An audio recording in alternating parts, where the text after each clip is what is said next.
আসসালামু আলাইকুম এভরিওয়ান, কি অবস্থা সবার? কেমন আছেন সবাই? আশা করি সবাই ভালো আছেন। আমি ভালো নাই, কারণ কালকে রাতে প্রচুর পরিমাণ ঝড় এবং বাতাস হয়েছে। সেজন্য আমার কবুতরের ঘর, খরগোশের ঘরের অবস্থা অনেক খারাপ। আপনাদেরকে দেখাই কি একটা অবস্থায় আছি আমি। কে দেখেন, এই যে দেখেন টিন উড়ে গেছে। এই যে কবুতরগুলো এখানে, কবুতরের খাবারও শেষ হয়ে গেছে। এই যে ঘর যাতে উড়ে না যায় ওই জন্য আমি এই টায়ারগুলো দিয়ে রাখিছি। এই যে কবুতরের ঘরে পানি, এই যে খাঁচাগুলো এইখানে ছিল, এই পিছনে ছিল, আরও এখানে সামনে রাখছি যাতে করে ওইখানে এই যে এই সাইডের টিনটা খারাপ, তো ওই দিক দিয়ে পানি পড়ে, যাতে করে পানি না পড়ে, এই জন্য এরকম করে রাখছি। এই হচ্ছে অবস্থা, কবুতরের ঘরের অবস্থা খুব প্রচণ্ড পরিমাণ খারাপ। এই যে এখানে ঘুঘু পাখিগুলোর আপডেট, 2টা ডিম দিয়েছে। ঘুঘু পাখিগুলো আবার ডিম দিয়েছে, এখন এখানে 4টা আছে।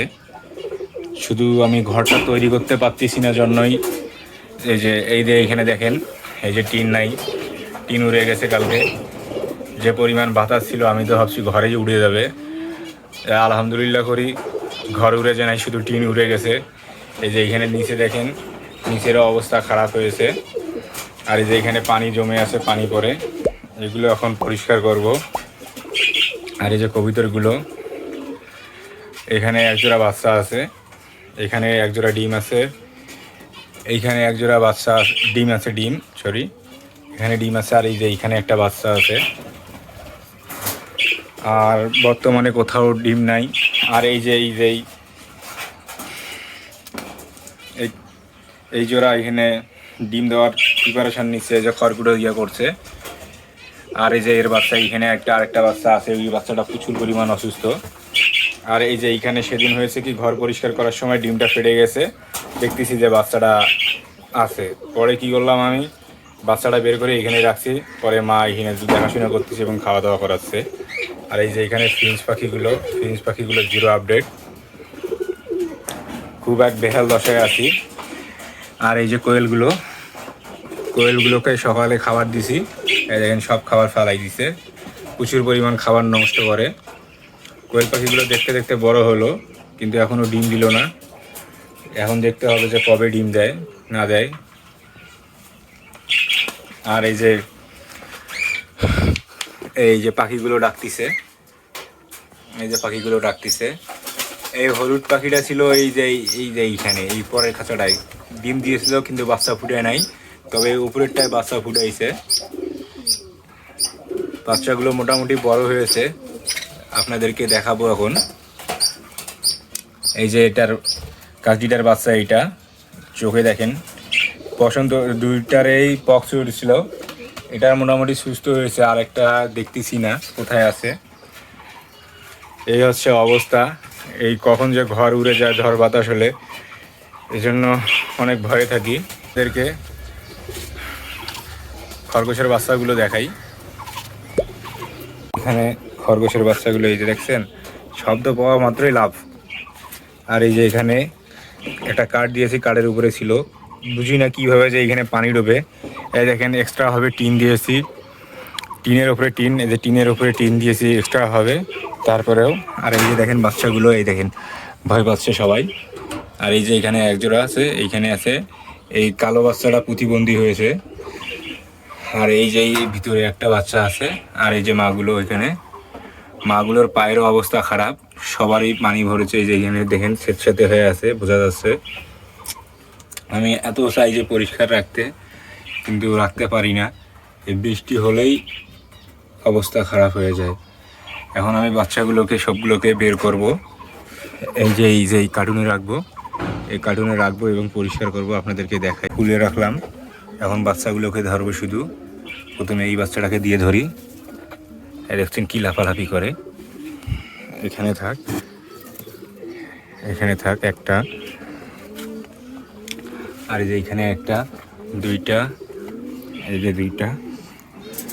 বাচ্চাগুলো সুন্দর ছিল, কিন্তু এখন এই বৃষ্টিটার জন্য সবগুলোর গায়ের রং ময়লা হয়ে যাবে। দেখছেন কি পরিমাণ লাফালাফি করে, ডাকে।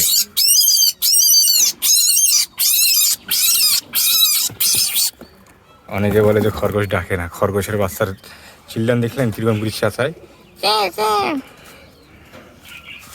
আর এই যে এই বাচ্চাটাই আমার অনেক পছন্দের বাচ্চা ছিল।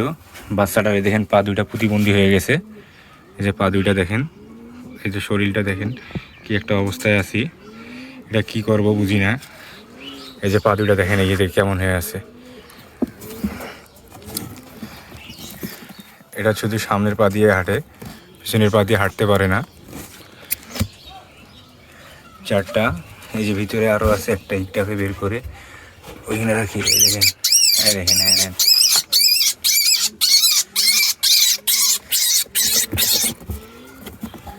এই যে দেখেন বাচ্চাগুলো। আর এই যে ভিতরে ঢুকছে, ভিতর থেকে বের করতে হবে। এই যে ভিতরে এগুলো আর চালাক খুব। এই যে ধরছি একটা, দেখছেন কি চাচাই।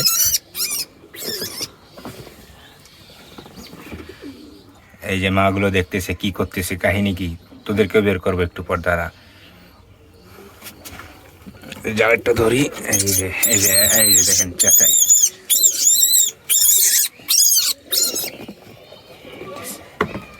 সবগুলো বাচ্চা এইখানে, এই যে বাচ্চাগুলো, সবগুলো বাচ্চা মাশাআল্লাহ অনেক সুন্দর হয়েছে। এই বাচ্চাটা সবচেয়ে বেশি পছন্দের ছিল আমার, এই বাচ্চাটা সবচেয়ে বেশি পছন্দের ছিল। কালো সাদা মিশ্রণে এরকম বাচ্চা খুব কম দেখা যায়। কিন্তু দেখেন পা দুইটা দেখেন কি হয়েছে, প্যারালাইজড হয়েছে, শুধু ওপরে দিয়ে হাঁটতে পারে। আর কি সুন্দর দেখেন, কি সুন্দর দেখছেন, কত সুন্দর। ভাবছিলাম যে বাচ্চাটাকে আমি টেম করার চেষ্টা করব, কিন্তু এই যে পা দুইটার জন্য আর কিছু করতে পারিনি। আপনাদের যদি কারো কোনো এ বিষয়ে অভিজ্ঞতা থাকে যে পা দুটো ঠিক করা যাবে নাকি, আমাকে পরামর্শ দিবেন, আমি আপনাদের পরামর্শ শুনে চিকিৎসা করব। বাচ্চাগুলো দেখেন সবগুলো অনেক অ্যাক্টিভ, অনেক অ্যাক্টিভ। এই যে এই ভুট্টাগুলো এখানে রাখছিলাম, এই জন্য এইটা কালো হয়ে গেছে। দেখেন বাচ্চাগুলো কত সুন্দর, দুই তিনটা চোখের কালার একটু আলাদা আলাদা আছে। এখন ঘরগুলো পরিষ্কার করি আর এদের মাকে আনি এখানে রাখি, ছাড়ি দেই। একটা করে নিয়ে যাব, দুইটা নিয়ে যেতে পারবো না, একটা একটা করে নিয়ে যেয়ে এখানে ছেড়ে দেব। ছেড়ে দিয়ে ওখানে একটু খাওয়া দাওয়া করবে, হাঁটাচলা করবে। এই দেখছেন কি অবস্থাটা হয়েছে, পুরো নোংরা। জায়গাটা একটু ছোট হয়ে গেছে, আর এখন আমি বাইরে বের করতেছি না এই যে কাঠগুলোর জন্য, ভিতরে ডুবে গেলে বের করতে প্রবলেম হয়। এই যে বের করলাম এখানে, এখন এখানে দেখেন এরা খাওয়া দাওয়া করবে, রাখছি ওই জন্য। এগুলো বাচ্চাগুলো দেখেন সবগুলো একসঙ্গে আছে, একটা গায়ের উপরে একটা উঠে উঠে আছে, দেখছেন। আর ওইটাকে নিয়ে আসি, যে এখন পরিষ্কার করলাম, এখন অবস্থাগুলো দেখেন। এই যে দেখেন, এখন পিছন ক্যামেরা দিয়ে দেখাই ভালো করে, পিছন ক্যামেরা দিয়ে ভালো করে দেখাই। এই যে দেখেন এখন পরিষ্কার করলাম সব কিছু, কিন্তু একটু পানির জন্য এরকম একটু নোংরা নোংরা লাগতেছে, সমস্যা নেই। রোদ উঠলে যে একটু রোদ উঠতেছে এখনই ঠিক হয়ে যাবে। এই যে কোয়েলগুলোকে এই সাইডে রাখলাম, ঘুঘু পাখিগুলোকে এখানে। আর এই যে এখানে যে কবিতাগুলো ডিম দেওয়ার চিন্তা ভাবনায় আছে, তাদের জন্য একটু জায়গা করে দেই, তাদের জন্য একটু জায়গা করে। এই যে দেখেন এই যে পোকাগুলো, এই পোকাগুলো নিয়ে একটা ভিডিও আসতেছে খুব তাড়াতাড়ি, 2-1 এর ভিতরে ভিডিওটা পাবেন। পোকাগুলো থেকে কীভাবে কবিতরগুলোকে রক্ষা করবেন, বা এই পোকাগুলো কীভাবে আপনার খামার বা কবিতরের খোরপা থেকে তাড়াবেন, সে নিয়ে একটা ভিডিও আসতেছে খুব তাড়াতাড়ি। এখন আমি এই বাটনটা দেব ডিম পাড়ার জন্য, এই যে বাটনটা একটু পরিষ্কার করলাম, পরে রোদে নাড়িয়ে দিয়েছিলাম। যে এখানে থাক, এই যে এখানে, আর এই যে এইগুলো এখানে দিয়ে একটু আশা করি এখানে আসি বসবে, এখানেই বসবে। আর এটাও এইভাবে উল্টে দিই, নাহলে এর উপরে যে ডিম পাড়ার সম্ভাবনা থাকে, তো এই হচ্ছে সেট আপ। এখন শুধু খরগোশের ঘরটা পরিষ্কার করতে হবে। খরগোশের ঘরটা দেখাই, যে খরগোশের ঘরটা দেখাই। এই যে বর্তমান অবস্থা, পরিষ্কার করার পর আপনাদেরকে দেখাই কীরকম হয়।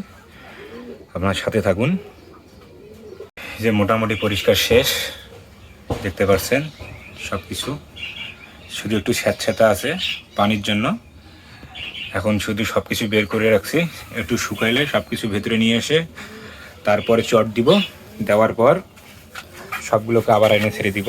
আর এই যে এইটা পরিষ্কার করা শেষ, এটা একটু স্যাঁতস্যাঁতে আছে, কিন্তু এই বের করলে সমস্যা। এই মিটিং করতে চায় সবাই সব সময়, মিটিং করলে আবার কিছুদিন পর বাচ্চা হতে পারে, সে ভয়ে বের করতেছি না। এই যে সবগুলো বের করে রাখছি এইখানে, বক্সগুলো একটু রোদে দিছি, যে বোঝা যাক যে যা ময়লা টয়লা আছে একটু কাটে যাক। আর এই কবিতর শুধু খাবারে চাই। আর বাচ্চাগুলোকে দেখাই আপনাদেরকে আবারও। এই যে বাচ্চাগুলো সবাই শুয়ে আছে, দেখছেন শুয়ে আছে কীভাবে? সবগুলো শুয়ে আছে, একটার গায়ের উপরে দিয়ে আরেকটা শুয়ে আছে, একটা গায়ের উপরে আরেকটা গায়ে। শুধু এই যে এই বাচ্চাটা, এই কানির বাচ্চাটার পাটা দেখেন, পাটা একটু জুম করে দেখাই। কারো কাছে কোনো এটার প্রতিকার থাকলে আমাকে জানাবেন, আমি চিকিৎসা করব ইনশাল্লাহ বাচ্চাগুলো। আর এই যে বাচ্চার মা, আরেকটা মা এই যে এখানে। এই ঝড় তুফানে কার কার কবুতরের ঘর বা খামারে ক্ষয়ক্ষতি হয়েছে কমেন্ট করে জানাবেন, এবং কিভাবে সেগুলো মোকাবেলা করতেছেন অবশ্যই কমেন্ট করে জানাবেন। আর আমার খরগোশের বাচ্চার পাটা, এটা কি করলে ভালো হতে পারে কেউ জানা থাকলে অবশ্যই কমেন্ট বক্সে জানাবেন, আমি তার চিকিৎসা করব ইনশাল্লাহ। তো আজকের ভিডিও এই পর্যন্ত। ভিডিওটা ভালো লাগলে চ্যানেলটা সাবস্ক্রাইব করবেন।